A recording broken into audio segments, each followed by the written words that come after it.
بسم اللہ الرحمن الرحیم۔ اللہ تبارک و تعالیٰ کے پاکیزہ نام سے آغاز کرتے ہیں جو بہت مہربان نہایت رحم والا ہے۔ الحمدللہ درس بخاری کا سلسلہ بعافیت جاری و ساری ہے اور الحمدللہ ہم 108ویں حدیث پر پہنچے تھے۔ 107 حدیثیں ہم نے مکمل کر لی ہیں۔ 102 نمبر حدیث پاک میں نے جان بوجھ کر چھوڑ دی تھی۔ اس میں بعض ہمارے ریگولر دیکھنے والوں نے مجھے انفارم کیا کہ آپ نے 102 نمبر حدیث چھوڑ دی تھی۔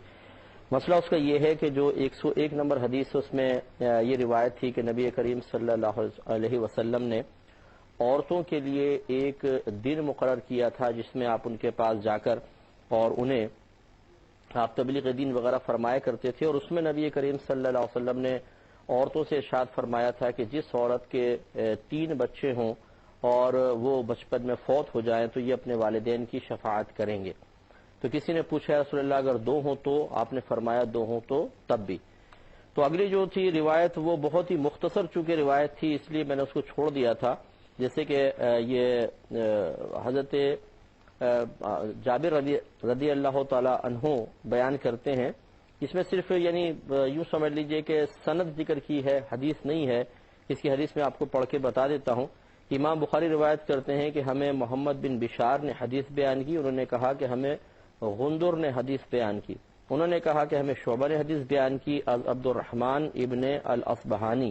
انہوں نے ذکوان سے، انہوں نے ابو سعید خدری رضی اللہ تعالیٰ عنہ سے اسی حدیث کو جو پہلے گزر گئی روایت کیا۔ اور آگے امام بخاری فرماتے ہیں اور عبد الرحمن بن الاصبہانی سے روایت ہے، انہوں نے کہا کہ میں نے ابو حازم سے سنا تھا، اور انہوں نے حضرت ابو ہریرہ رضی اللہ تعالی عنہ سے انہوں نے کہا کہ 3 ایسے بچے جو بلوغت کو نہ پہنچے ہوں، یعنی ابو ہریرہ رضی اللہ تعالی عنہ نے یہ سنا تھا کہ نبی کریم صلی اللہ علیہ وسلم نے فرمایا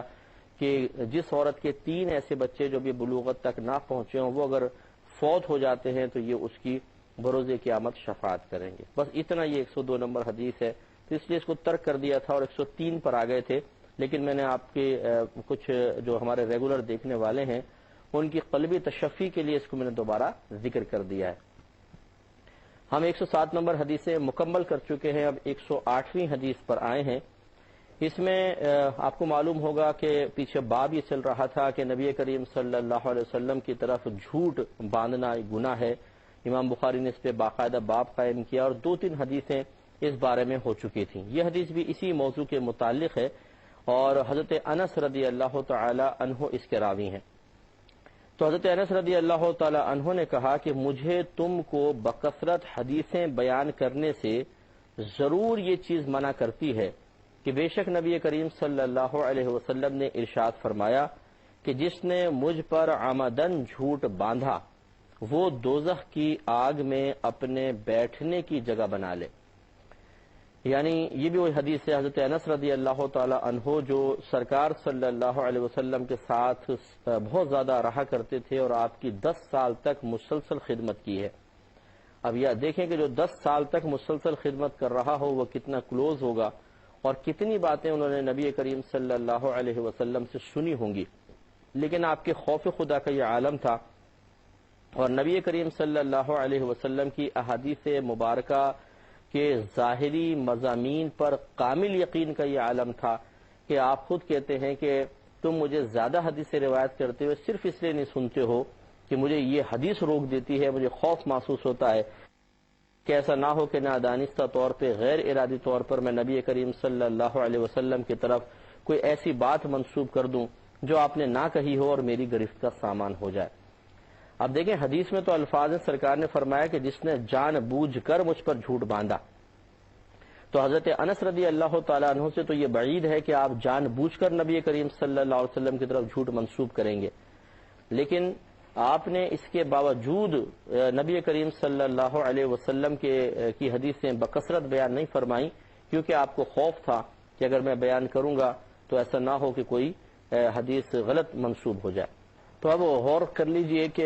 ایک طرف تو ایک صحابی رسول ہیں جو غیر ارادی طور پر جھوٹ کے نبی کریم صلی اللہ علیہ وسلم کی طرف منسوب ہونے کے خوف کی وجہ سے حدیثیں بکثرت بیان نہیں کر رہے، اور ایک طرف ہماری یہ حالت ہے کہ جو بھی میسج ہمارے پاس آتا ہے اگر وہ نبی کریم صلی اللہ علیہ وسلم کی طرف منسوب کر دیا گیا، ہم اس کی پرواہ نہیں کرتے کہ اس بات کی تصدیق کر لیں یا کروا لیں کہ یہ واقعی نبی کریم صلی اللہ علیہ وسلم کا فرمان عالی شان ہے یا نہیں، بس ہم فوراً اس کو آگے بھیج دیتے ہیں۔ جیسے رمضان میں آپ نے دیکھا ہوگا آخری جمعۃ الوداع کی ایک حدیث گھڑی ہوئی ہے لوگوں نے کہ نبی کریم صلی اللہ علیہ وسلم نے ارشاد فرمایا کہ جس کی بہت ساری نمازیں قضا ہو گئی ہوں اور اس کو تعداد یاد نہ ہو تو وہ رمضان کے آخری جمعے میں عصر کی نماز کے بعد جماعت کے ساتھ 4 نفل ادا کریں اور اس نیت کے ساتھ کہ میری ساری قضائے عمری ادا ہو جائیں تو اللہ تعالیٰ اس کی ساری قضائے عمری معاف فرما دے گا۔ یہ حدیث میرے پاس بھی آئی اور بھی بہت سارے لوگوں نے اس کی شکایت کی۔ اب آپ اندازہ فرمائیں کہ بالکل جھوٹی ترین حدیث ہے، یہ ہو ہی نہیں سکتا کہ ساری زندگی کی قضا نمازیں ہوں اور وہ صرف 4 رکعت نفل سے ادا ہو جائیں، عقل بھی اس کو تسلیم نہیں کرتی ہے۔ حتیٰ کہ اس پہ تو سری حدیثیں ہیں کہ جو میدان عرفات میں پہنچ گیا تو اللہ تبارک و تعالی اس سے تمام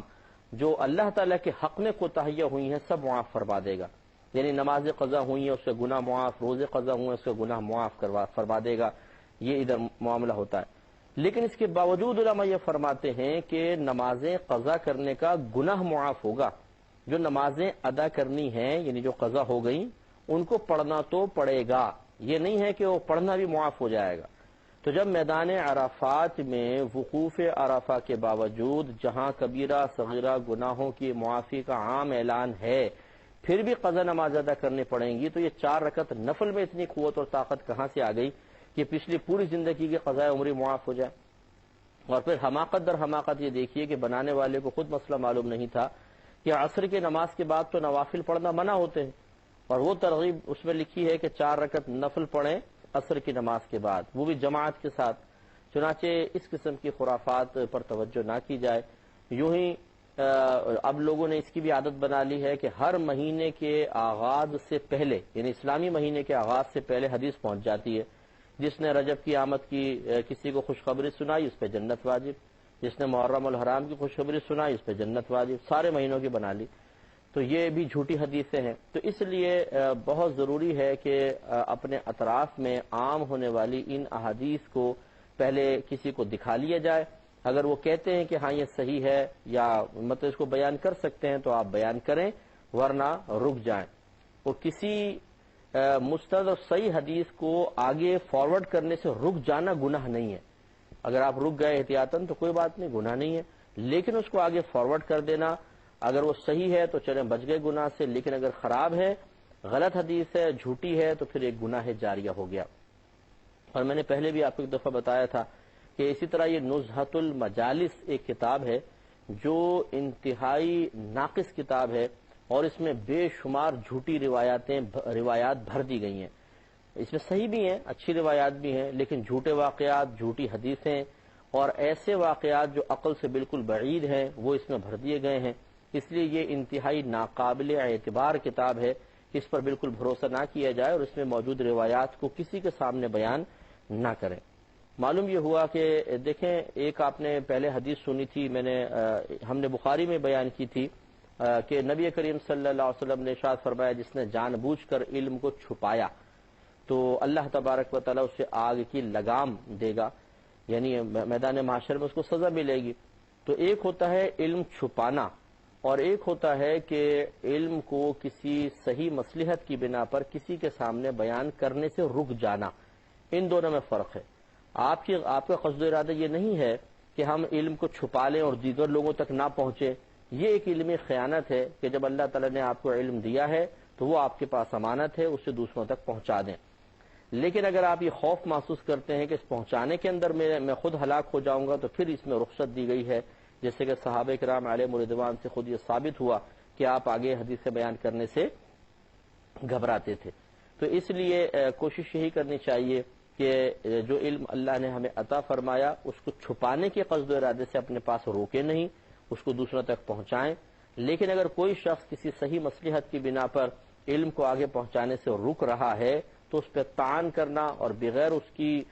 دلیل معلوم کیے اس پہ کوئی الزام لگا دینا یہ شرعاً قطعاً غیر مناسب ہے۔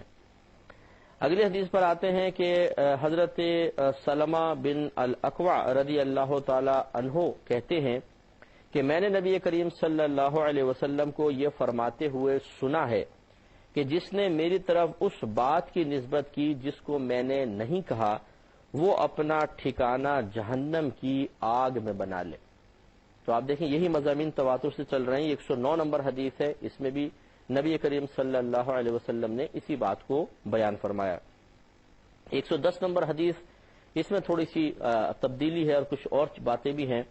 حضرت ابو ہریرہ رضی اللہ تعالی عنہ نبی کریم صلی اللہ علیہ وسلم سے روایت کرتے ہیں کہ آپ نے ارشاد فرمایا، میرا نام رکھو اور میری کنیت نہ رکھو، اور جس نے مجھے نیند میں دیکھا اس نے بے شک مجھے ہی دیکھا ہے، کیونکہ شیطان میری شکل میں متشکل نہیں ہو سکتا، اور جس نے مجھ پر جان بوجھ کر جھوٹ باندھا وہ اپنا ٹھکانہ جہنم کی آگ میں بنا لے۔ یہ 110 نمبر حدیث ہے، تو اس میں ذرا تھوڑا سا نئی چیزیں ہیں اور مزید چیزیں ہیں، اس پہ غور کریں۔ سرکار نے فرمایا صلی اللہ علیہ وسلم، میرا نام رکھو اور میری کنیت نہ رکھو۔ یاد رکھیں کہ اسم جو ہوتا ہے اس کی 3 قسمیں ہوتی ہیں، ایک علم کہلاتا ہے، ایک لقب کہلاتا ہے اور ایک کنیت کہلاتی ہے۔ علم کا مطلب تو جس کو اردو میں نام کہتے ہیں، کسی شخص معین کے لیے ہم کوئی نام رکھ دیتے ہیں، جیسے ماں باپ اپنے بچے کے لیے نام رکھتے ہیں تو اس کو علم سے تعبیر کرتے ہیں اور اردو میں اس کو نام کہتے ہیں۔ دوسرا لقب ہوتا ہے، لقب کسی شخص کے اچھے یا برے وصف کی وجہ سے اسے جو کچھ ایک نام دیا جاتا ہے اسے لقب کہتے ہیں۔ جیسے مثال کے طور پہ کوئی بہت ذہین و فطین ہے تو ہم اس کا نام رکھ دیں بھئی یہ ذہین آدمی، بھئی یہ تو ذہین ہے، ہم نے یعنی لقب رکھ دیا اس کا کہ بھئی ذہین، اب ہم اس کا نام نہیں لیں گے، ہم تو اس کو ذہین کہیں گے، تو یہ اس کی چونکہ خوبی کی وجہ سے اس کا نام رکھا گیا ہے تو لقب کہلائے گا۔ جیسے کہ معین الدین چشتی اجمیری رحمۃ اللہ علیہ کا یہ لقب ہے، معین الدین، دین کی مدد کرنے والا۔ اسی طرح نظام الدین، دین کا نظام چلانے والا، منتظم کرنے، دین کو منتظم رکھنے والا، دین کا منتظم یا دین کا انتظام کرنے والا۔ تو خلاصہ کلام یہ ہے کہ اسی طرح بہت سے بزرگان دین کے نام کے ساتھ ہے، نور الدین مثلا ان کو ایک نام دے دیا گیا۔ یہ لقب ہوتے ہیں کہ جو کسی اچھے وصف کی وجہ سے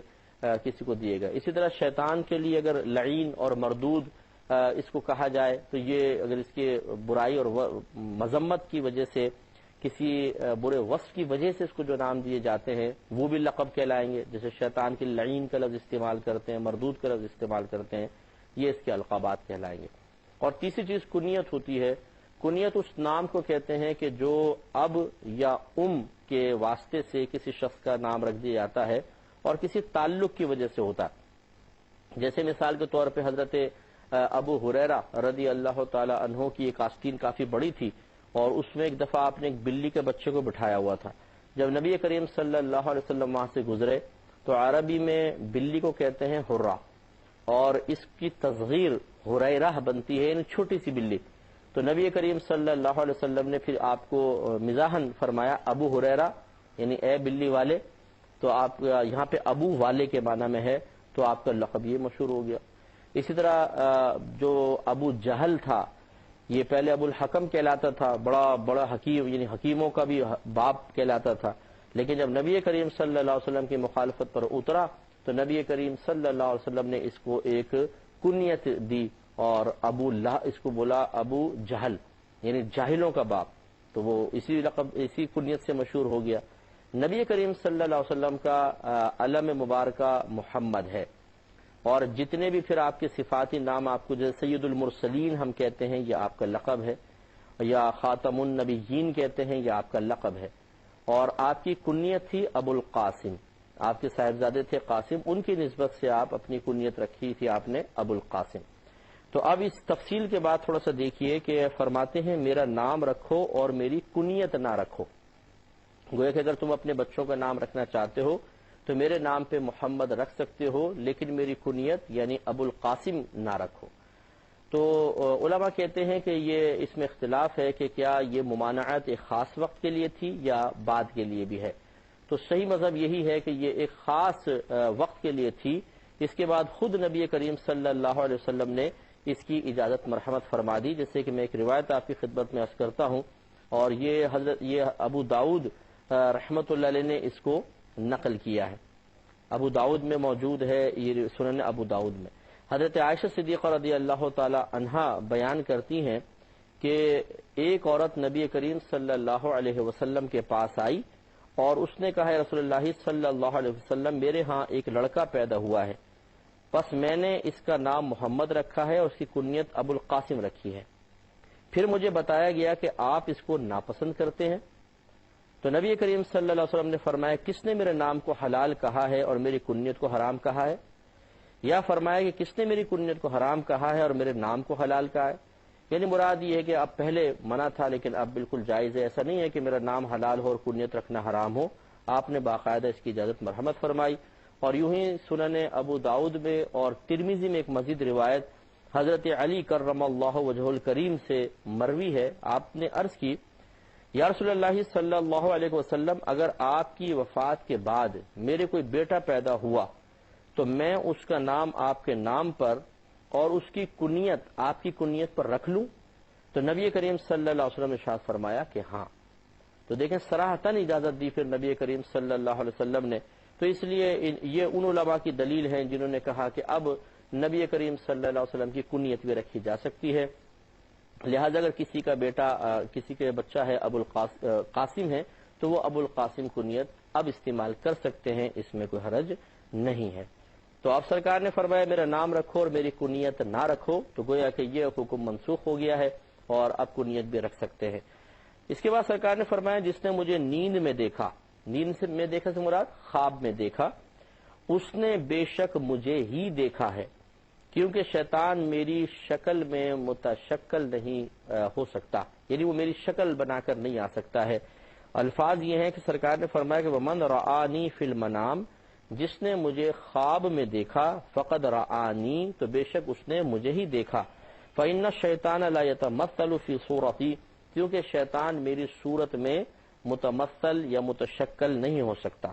اور پھر آخر میں وہی حدیث سرکار نے بیان فرمائی، جس نے مجھ پر آمدن یعنی جان بوجھ کر جھوٹ باندھا، وہ اپنا ٹھکانہ دوزخ کی آگ میں بنا لے۔